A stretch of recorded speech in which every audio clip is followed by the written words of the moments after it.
സ്വാഗതം. ഇന്ന് നമ്മളെല്ലാവർക്കും താല്പര്യമുള്ളൊരു വിഷയമാണ് സംസാരിക്കുന്നത്. പണം. പക്ഷെ നമ്മൾ സാധാരണ സംസാരിക്കുന്ന പോലത്തെ കണക്കുകളോ അല്ലെങ്കിൽ നിക്ഷേപ തന്ത്രങ്ങളോ ഒന്നുമല്ല കേട്ടോ.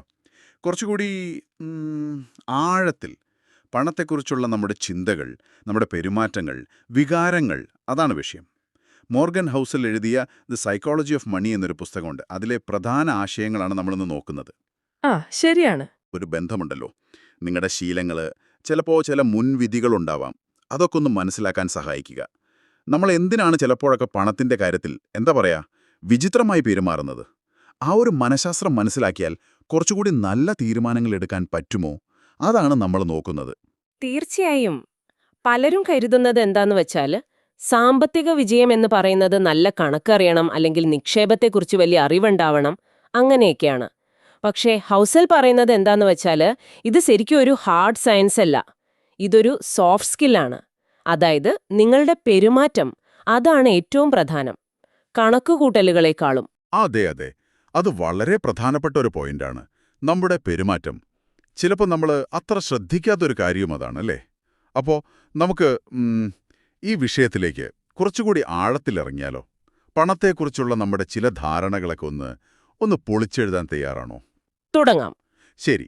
അപ്പോൾ ആദ്യത്തെ ഒരു വലിയ ആശയം, പണം നമ്മൾ വിചാരിക്കുന്നത് പോലെ അത്ര യുക്തിസഹമായി നമ്മൾ കൈകാര്യം ചെയ്യുന്ന ഒന്നല്ല എന്നതാണ്. തീരുമാനങ്ങളൊക്കെ തലച്ചോറ് കൊണ്ടാണെന്ന് നമ്മൾ വെറുതെ വിചാരിക്കും. പക്ഷേ സത്യത്തിൽ പലപ്പോഴും ഹൃദയം കൊണ്ടാണ്, അല്ലേ? ഒരു പുതിയ ഫോൺ ഇറങ്ങുമ്പോൾ കയ്യിലുള്ളത് നല്ലതാണെങ്കിലും എന്തോ ഒരു തള്ളുവരും. അത് വാങ്ങാൻ തോന്നും. അല്ലെങ്കിൽ മാസാവസാനം ക്രെഡിറ്റ് കാർഡ് ബില്ല് വരുമ്പോൾ അയ്യോ, ഇത്രയും ഞാൻ ചെലവാക്കിയോ എന്ന് ഞെട്ടും. എന്തുകൊണ്ടാണ് ഇങ്ങനെ സംഭവിക്കുന്നത്? ഭയം അല്ലെങ്കിൽ എന്തെങ്കിലും മേടിക്കാനുള്ളൊരു ആഗ്രഹം, ചിലപ്പോൾ ഒരു അരക്ഷിതാവസ്ഥ തോന്നുന്നത്, സന്തോഷം, മറ്റുള്ളവരോട് മത്സരിക്കാനുള്ളൊരു ചിന്ത, ഇതൊക്കെ നമ്മുടെ സാമ്പത്തിക പെരുമാറ്റത്തെ ശരിക്കും സ്വാധീനിക്കും. ഉം. ഒരു ഉദാഹരണം പറയാമോ? ഇപ്പോ ഓഹരി വിപണി പെട്ടെന്ന് താഴേക്ക് പോവുകയാണെന്ന് കരുതുക. അപ്പോൾ ഒരു പേടി വരും. ആ പേടി കാരണം ചിലപ്പോൾ നല്ല ഓഹരികളായിരിക്കും കയ്യിലുള്ളത്, എന്നാലും അത് വിറ്റൊഴിവാക്കാൻ തോന്നും. ശരിയാണ്. അല്ലെങ്കിൽ കൂട്ടുകാരൊക്കെ ഒരു യാത്ര പ്ലാൻ ചെയ്യുന്നു. കയ്യിൽ ചിലപ്പോൾ പൈസ കാണില്ല, എന്നാലും ആ കൂടെ പോകാനുള്ള ഒരു ആഗ്രഹം കാരണം ചിലപ്പോൾ കടം വാങ്ങിയിട്ടാണെങ്കിലും പോകും. ഇത് യുക്തിയല്ലല്ലോ, ഇത് പൂർണ്ണമായും വികാരമാണ്. അപ്പോൾ ഈ വികാരങ്ങളെ നമ്മളൊന്ന് തിരിച്ചറിയണം. അത് നമ്മളെ എങ്ങോട്ടാണ് കൊണ്ടുപോകുന്നത് എന്ന് മനസ്സിലാക്കണം. അത് അത്യാവശ്യമാണ്. ഇല്ലെങ്കിൽ എന്ത് പറ്റും? പണം നമ്മളെ നിയന്ത്രിക്കും. ഈ വികാരങ്ങളുടെ സ്വാധീനം അത് നമ്മൾ പണം ചെലവാക്കുന്ന രീതികളിലും കാണാൻ പറ്റുമല്ലോ, അല്ലേ? എന്തിനാണ് നമ്മൾ ചില കാര്യങ്ങൾക്ക് വേണ്ടി ഇത്രയധികം പണം മുടക്കുന്നത്? ഇപ്പോൾ ഒരാൾക്ക് ലക്ഷങ്ങൾ വിലയുള്ള ഒരു വാച്ച്, അതൊരു സ്റ്റാറ്റസ് സിമ്പലായിരിക്കാം. പക്ഷേ മറ്റൊരാൾക്ക് അതൊരു വെറും പാഴ്ചെലവായിരിക്കാം. അയാൾ ചിലപ്പോൾ യാത്ര ചെയ്യാനായിരിക്കും ആ പണം ഉപയോഗിക്കുന്നത്. എന്താണിതിനു പിന്നിൽ? അവിടെയാണ്. അതായത് നമ്മുടെ മൂല്യങ്ങൾ എന്താണ്, നമ്മൾ ജീവിതത്തിൽ എന്തിനാണ് പ്രാധാന്യം കൊടുക്കുന്നത് എന്നൊക്കെ നമ്മുടെ ചെലവുകളുമായി ബന്ധപ്പെട്ട് കിടക്കുന്നുണ്ട്. ചിലർക്ക് മറ്റുള്ളവർ എന്ത് വിചാരിക്കും, അവരുടെ അംഗീകാരം, അത് വളരെ പ്രധാനപ്പെട്ടതാണ്. അപ്പോൾ അവരെന്തു ചെയ്യും? പുറമേ കാണുന്ന ഉം. ആഡംബര വസ്തുക്കൾക്ക് വേണ്ടി പണം ചെലവാക്കും. ആ എന്നാൽ മറ്റു ചിലർക്ക് അനുഭവങ്ങൾക്കായിരിക്കും കൂടുതൽ വില. അവർ ചിലപ്പോൾ യാത്രകൾക്ക് വേണ്ടി അല്ലെങ്കിൽ പുതിയ കാര്യങ്ങൾ പഠിക്കാൻ വേണ്ടി പണം മുടക്കും. ഇനി വേറെ ചിലരുണ്ട്, ബോറടി മാറ്റാൻ അല്ലെങ്കിൽ ടെൻഷൻ കുറയ്ക്കാൻ ഷോപ്പിംഗ് ഒരു വഴിയായി കാണുന്നവർ. ശരിയാണ്. അപ്പോ ഇവിടെ നമ്മൾ സ്വയം ചോദിക്കേണ്ട ഒരു കാര്യമുണ്ട്. എന്റെ ഓരോ ചെലവിന് പിന്നിലുമുള്ള ആ എന്തുകൊണ്ട്, എന്താണ്? ഞാൻ എന്തിനാണ് ഈ പണം ഇവിടെ ചെലവാക്കുന്നത്? അതെന്റെ വലിയ ലക്ഷ്യങ്ങളുമായി ഒത്തുപോകുന്നുണ്ടോ, അതോ വെറുമൊരു താൽക്കാലിക സുഖത്തിനു വേണ്ടിയാണോ? ഈ ചോദ്യം ചോദിച്ചു തുടങ്ങിയാൽ തന്നെ പണത്തിന്റെ മേലുള്ള നമ്മുടെ നിയന്ത്രണം കുറച്ചുകൂടി കൂടും. ഈ വികാരങ്ങൾ നമ്മളെ സ്വാധീനിക്കുമെന്ന് പറയുമ്പോൾ ഒരു പ്രധാന പ്രശ്നം ക്ഷമയില്ലായ്മയാണെന്ന് തോന്നുന്നു. പേഷ്യൻസ്. എല്ലാം പെട്ടെന്ന് കിട്ടണം, പെട്ടെന്ന് വലിയ പണക്കാരനാകണം, അങ്ങനൊരു ചിന്ത. പക്ഷെ ഹൗസൽ ഈ പുസ്തകത്തിൽ പറയുന്നത് ക്ഷമയുടെയും സമയത്തിന്റെയും പ്രാധാന്യത്തെക്കുറിച്ചാണ്. വാറൻ ബഫറ്റിന്റെ താഴ്യം തന്നെ എടുക്കാമല്ലേ? അതെ അതെ. വോറൻ ബഫറ്റ് അദ്ദേഹത്തിന്റെ ഇന്നത്തെ ആസ്തിയുടെ ഒരു 90% കൂടുതലും വരുന്നത് അദ്ദേഹത്തിന് 65 വയസ്സ് കഴിഞ്ഞതിന് ശേഷമാണ്. അദ്ദേഹം വളരെ ചെറുപ്പത്തിലെ നിക്ഷേപം തുടങ്ങിയതാണ്. പക്ഷേ ഓഹോ, പണം വളരാൻ പതിറ്റാണ്ടുകളോളം അദ്ദേഹം കാത്തിരുന്നു, ക്ഷമയോടെ.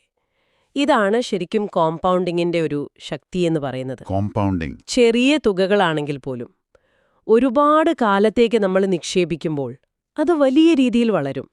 ഒരു ഉദാഹരണം പറഞ്ഞാൽ, ഇപ്പോൾ നിങ്ങളൊരു 25 വയസ്സിൽ മാസം ഒരു 5000 രൂപ വെച്ച് നിക്ഷേപം തുടങ്ങിയെന്ന് കരുതുക. ഓക്കെ. ഒരു 10 വർഷം കഴിഞ്ഞ് നിങ്ങൾ നിർത്തിയെന്ന് വെക്കുക. ആ പണം അവിടെ കിടന്ന് അത് വളർന്നുകൊണ്ടേയിരിക്കും. ഒരുപക്ഷേ ഒരു 40 വയസ്സിൽ മാസം 15000 രൂപ വെച്ച് നിക്ഷേപം തുടങ്ങുന്ന ഒരാളുണ്ടാകാം. അയാളേക്കാൾ കൂടുതൽ പണം നിങ്ങളുടെ കയ്യിൽ 60 വയസ്സിലുണ്ടാകാൻ സാധ്യതയുണ്ട്. അതെന്താ കാരണം?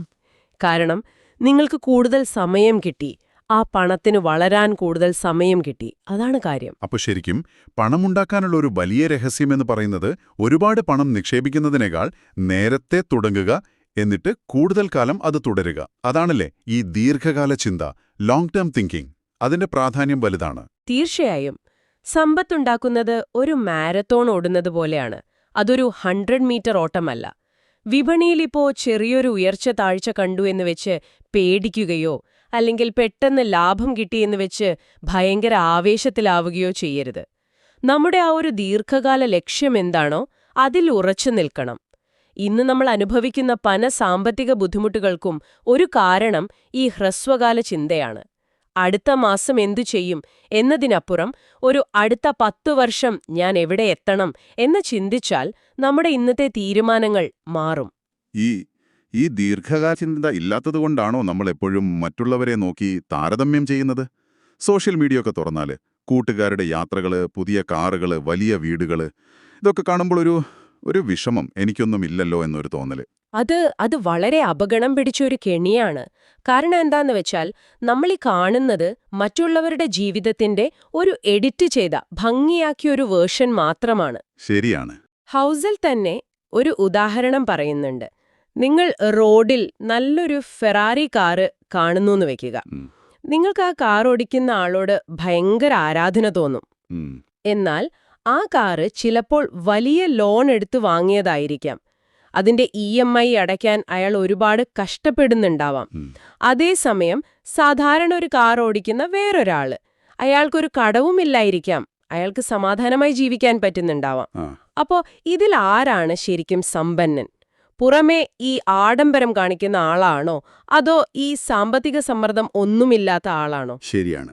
അപ്പോൾ മറ്റുള്ളവരുടെ ഒരു പുറമോടി കണ്ട് നമ്മളെ അളക്കുന്നത് അതൊരു അർത്ഥമില്ലാത്ത കാര്യമാണ്. ഓരോരുത്തരുടെയും സാഹചര്യം വേറെയാണ്. തീർച്ചയായും. മറ്റൊരാളുടെ ഇൻസ്റ്റഗ്രാം ഫീഡോ ഫേസ്ബുക്കോ നോക്കി നിങ്ങളുടെ കുറവുകളെക്കുറിച്ച് വിഷമിക്കുന്നതിന് പകരം നിങ്ങൾക്ക് ശരിക്കും എന്താണ് വേണ്ടത് എന്ന് ചിന്തിക്കുക. അവിടെയാണ് ഈ മതി എന്നൊരു ബോധം, എ സെൻസ് ഓഫ് ഇനഫ്, അതിന്റെ പ്രാധാന്യം വരുന്നത്. ഇനഫ്. എപ്പോഴും കൂടുതൽ വേണമെന്ന് പറഞ്ഞ് അതിന്റെ പിന്നാലെ ഓടുന്നതിന് പകരം എനിക്ക് സന്തോഷമായിരിക്കാൻ, എനിക്ക് സുരക്ഷിതമായിരിക്കാൻ എത്രത്തോളം മതി എന്ന് തിരിച്ചറിയുന്നത് വലിയൊരു കഴിവാണ്. ആ ഒരു തിരിച്ചറിവ് വന്നാൽ പിന്നെ ഈ താരതമ്യത്തിന്റെ ആവശ്യമില്ല. അതിന്റെ സമ്മർദ്ദത്തിൽ നിന്ന് രക്ഷപ്പെടാം. പിന്നെ അത്യാഗ്രഹമുണ്ടാവില്ല. രണ്ടറ്റങ്ങളിലേക്കും പോകുന്നത് ഒഴിവാക്കാം. എന്നുവെച്ചാൽ അതെന്താണ്? ഒന്ന്, എല്ലാം ഭയങ്കരമായി പിശുക്കി ഒരു സന്തോഷവുമില്ലാതെ ജീവിക്കുക. അല്ലെങ്കിൽ കയ്യിലുള്ളതും കടം വാങ്ങിയതും എല്ലാം വാരിവലിച്ച് ചെലവാക്കി കടത്തിൽ മുങ്ങുക. ഇത് രണ്ടും ഒഴിവാക്കി ഒരു നടുക്കുള്ള വഴി കണ്ടെത്താൻ ഈ മതി എന്ന ബോധം സഹായിക്കും. അപ്പോൾ ഈ മതി എന്ന ബോധം, താരതമ്യം ചെയ്യാതിരിക്കുക, ഇതൊക്കെ നമ്മളെ ശരിക്കും എവിടേക്കാണ് കൊണ്ടുപോകുന്നത്? നമ്മൾ എന്തിനാണ് ഈ പണം ഉണ്ടാക്കുന്നത്? അല്ലെങ്കിൽ ഇത്ര ശ്രദ്ധിച്ച് കൈകാര്യം ചെയ്യുന്നത്? കുറേ സാധനങ്ങൾ വാങ്ങിക്കാൻ വേണ്ടി മാത്രമാണോ? ഹൗസിൽ പറയുന്നത് പണം കൊണ്ട് നമ്മൾ ശരിക്കും വാങ്ങാൻ ശ്രമിക്കേണ്ടത് സാധനങ്ങളല്ല, മറിച്ച് സ്വാതന്ത്ര്യമാണ് എന്നാണ്. സ്വാതന്ത്ര്യമോ? എന്തുതരം സ്വാതന്ത്ര്യം? അതായത് നിങ്ങളുടെ സമയത്തിന് മുകളിലുള്ള ഒരു നിയന്ത്രണം. ഇപ്പോ നിങ്ങൾക്കിഷ്ടമില്ലാത്തൊരു ജോലി, പക്ഷെ അത് ചെയ്തേ പറ്റൂ എന്നൊരവസ്ഥ വരാതിരിക്കാനുള്ള സ്വാതന്ത്ര്യം. വേണമെന്ന് വെച്ചാൽ ഒരു ബ്രേക്ക് എടുക്കാൻ, അല്ലെങ്കിൽ ജോലി മാറാൻ, അതിനുള്ളൊരു സാമ്പത്തിക ശേഷി. ശരി. പിന്നെ നിങ്ങൾക്ക് ഇഷ്ടമുള്ള ആളുകളുടെ കൂടെ സമയം ചെലവഴിക്കാൻ, ഇഷ്ടമുള്ള കാര്യങ്ങൾ ചെയ്യാൻ, അതിനൊക്കെ സമയം കണ്ടെത്താനുള്ള സ്വാതന്ത്ര്യം. പെട്ടെന്നൊരു അസുഖം വന്നു, അല്ലെങ്കിൽ ജോലി പോയി, അങ്ങനെയുള്ള ഒരു പ്രതിസന്ധി വന്നാൽ പേടിക്കാതെ അതിനെ നേരിടാനുള്ള സ്വാതന്ത്ര്യം. രാത്രിയിൽ കടത്തെക്കുറിച്ചോ നാളത്തെ ചെലവിനെക്കുറിച്ചോ ഓർത്ത് ടെൻഷൻ അടിക്കാതിരിക്കാനുള്ളൊരു മനസ്സമാധാനം, അതും ഒരു സ്വാതന്ത്ര്യമാണ്. ഇത് വളരെ പവർഫുൾ ആയിട്ടുള്ള ഒരു ചിന്തയാണ്. സമ്പാദ്യം എന്ന് പറയുന്നത് അപ്പോൾ വെറുതെ പണം കൂട്ടിവെക്കുന്ന ഒരു പരിപാടിയല്ല. അത് നമ്മുടെ ഭാവിയുടെ നിയന്ത്രണം നമ്മൾ തന്നെ ഏറ്റെടുക്കുന്ന ഒരു പ്രോസസ്സാണ്. ശരിയാണ്. 1,00,000 രൂപ ശമ്പളം വാങ്ങിയിട്ട് 95,000 രൂപയും ചെലവാക്കുന്ന ഒരാൾ, അയാളേക്കാൾ കൂടുതൽ സ്വാതന്ത്ര്യം ഒരു പക്ഷേ 50,000 രൂപ വാങ്ങി 10,000 രൂപ മിച്ചം പിടിക്കുന്ന ഒരാൾക്കുണ്ടാവാം. കൃത്യമായി. അത് തന്നെയാണ് കാര്യം. അതുകൊണ്ടാണ് വരവിനേക്കാൾ കുറച്ച് ചെലവാക്കണം എന്ന് പറയുന്നത് ഇത്ര അടിസ്ഥാനപരമായ ഒരു ശീലമാവുന്നത്. വരുമാനം കൂടുമ്പോൾ അതേപോലെ നമ്മുടെ ജീവിത നിലവാരവും കൂട്ടിക്കൊണ്ടിരുന്നാൽ ഈ അധിക വരുമാനം കൊണ്ട് പ്രയോജനമില്ലാതാവും. ആ അധിക വരുമാനം നിങ്ങളുടെ സ്വാതന്ത്ര്യം കൂട്ടാനായിട്ട് ഉപയോഗിക്കുക. അപ്പോ സമ്പാദ്യമെന്ന് പറയുന്നത് നിങ്ങളുടെ സ്വാതന്ത്ര്യത്തിലേക്കുള്ളൊരു ടിക്കറ്റാണ് എന്ന് കരുതാം. കൊള്ളാം. പക്ഷേ ഈ ലക്ഷ്യങ്ങളൊക്കെ വെക്കുമ്പോഴും വേറൊരു കാര്യം നമ്മൾ ഓർക്കണം എന്ന് തോന്നുന്നു. അതായത് ഭാഗ്യം, നിർഭാഗ്യം, ലക്ക് ആൻഡ് റിസ്ക്, ഇതിനൊക്കെ നമ്മുടെ ജീവിതത്തിൽ, പ്രത്യേകിച്ച് സാമ്പത്തിക ജീവിതത്തിൽ വലിയൊരു പങ്കുണ്ട്. നമ്മൾ പലപ്പോഴും വിജയത്തെ അത് കഠിനാധ്വാനം കൊണ്ട് മാത്രം കിട്ടിയതാണെന്നും പരാജയപ്പെട്ടാൽ അത് കഴിവുകേടാണെന്നും ഒക്കെയല്ലേ ചിന്തിക്കാറ്? ആണ്. അങ്ങനെ ചിന്തിക്കാറുണ്ട്. പക്ഷേ ഹൗസൽ പറയുന്നത് യാഥാർത്ഥ്യം കുറച്ചുകൂടി സങ്കീർണമാണെന്നാണ്.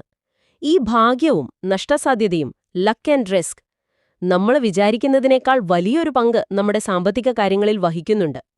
ബിൽഗേറ്റ്സിന്റെ കാര്യം തന്നെ എടുക്കാം. ഓക്കെ. അദ്ദേഹത്തിന്റെ ചെറുപ്പത്തിൽ ലോകത്ത് വളരെ കുറച്ച് സ്കൂളുകളിലെ കമ്പ്യൂട്ടറുള്ളൂ.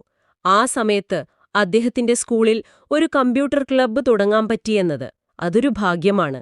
തീർച്ചയായും അദ്ദേഹത്തിന്റെ ബുദ്ധിയും കഠിനാധ്വാനവും ഒക്കെയാണ് മൈക്രോസോഫ്റ്റിനെ വലുതാക്കിയത്. അതിൽ സംശയമൊന്നുമില്ല.